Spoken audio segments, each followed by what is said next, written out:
Friends, ಇದಾಗಿದೆ quantum computer ಮತ್ತು ಇದು ಜಗತ್ತಿನ ಅತ್ಯಂತ ಪವರ್ಫುಲ್ ಕಂಪ್ಯೂಟರ್. ಇದು ಬೇಕಾದರೆ ಜಗತ್ತನ್ನು ಮುಗಿಸಲೂಬಹುದು ಮತ್ತು ಬೇಕಾದರೆ ಜಗತ್ತನ್ನು ತುಂಬಾನೇ ಅಡ್ವಾನ್ಸ್ ಕೂಡ ಮಾಡಬಹುದು. ಇದಾಗಿರುತ್ತದೆ ನಾರ್ಮಲ್ ಕಂಪ್ಯೂಟರ್, ಸೂಪರ್ ಕಂಪ್ಯೂಟರ್ ಮತ್ತು ಕ್ವಾಂಟಮ್ ಕಂಪ್ಯೂಟರ್. ನೋಡಿ, ಸೂಪರ್ ಕಂಪ್ಯೂಟರ್ ಇರುತ್ತಲ್ಲ, ಇದು ದೊಡ್ಡ ದೊಡ್ಡ ಕಂಪನಿ ಅಂದರೆ ಮೈಕ್ರೋಸಾಫ್ಟ್, ಫೇಸ್ಬುಕ್, ಗೂಗಲ್ ತುಂಬಾನೇ ಕಾಂಪ್ಲೆಕ್ಸ್ ಆಗಿರುವಂತಹ ಕ್ಯಾಲ್ಕುಲೇಷನ್ ಅನ್ನು ಮಾಡಲು ಇದನ್ನು ಬಳಸುತ್ತಾರೆ. ಒಂದು ವೇಳೆ ನಾರ್ಮಲ್ ಕಂಪ್ಯೂಟರ್ಗೆ ಪವರ್ಫುಲ್ ಪ್ರೊಸೆಸರ್ ಮತ್ತು ದುಬಾರಿ ಗ್ರಾಫಿಕ್ ಕಾರ್ಡ್ ಅನ್ನು ಅಳವಡಿಸಿದರೂ ಕೂಡ super computer 1 million times faster ಆಗಿರುತ್ತದೆ ನಾರ್ಮಲ್ ಕಂಪ್ಯೂಟರ್ ಗಿಂತ. ಮತ್ತು ಕ್ವಾಂಟಮ್ ಕಂಪ್ಯೂಟರ್ ಸೂಪರ್ ಕಂಪ್ಯೂಟರ್ ಗಿಂತ 100 ಟ್ರಿಲಿಯನ್ ಟೈಮ್ಸ್ ಫಾಸ್ಟರ್ ಆಗಿರುತ್ತದೆ.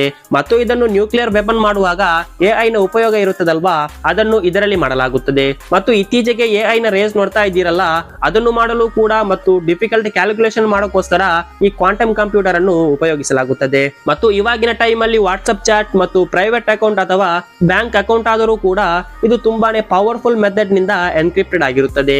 ಆದರೆ ಕ್ವಾಂಟಮ್ ಕಂಪ್ಯೂಟರ್ ಅದನ್ನು ಕೇವಲ 1 ನಿಮಿಷದಲ್ಲಿ ಮುರಿಯಬಹುದು.